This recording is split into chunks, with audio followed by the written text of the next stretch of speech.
Assalamu alaikum likita bokan turai. Wa alaikum assalamu. Likita hake bokan turai. Haka take dadda. Ina da tambaya likita. Allah za sani.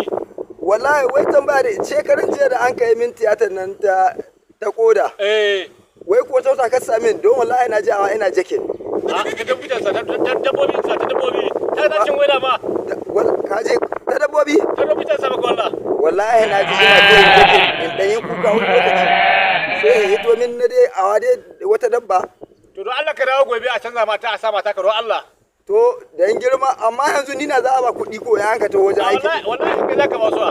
A'a aka mi. Wallahi kin ka sai ta kuma ƙara wuta. Gaskiya na hedu tun da ba tare ni nake ba wallahi tallahi ya kamata a yi min wani abu. To baka hankuri. A'a ina hankuri ka haɗa min kayan min miss. Ka sami remis. To ai wallahi lahir ka to. Gaskiya wallahi tare ni nake wallahi a tsohon mashi. Wallahi ka kama aiki. A'a ai na kama yaƙi don wallahi na ci ringin ma wani gehe.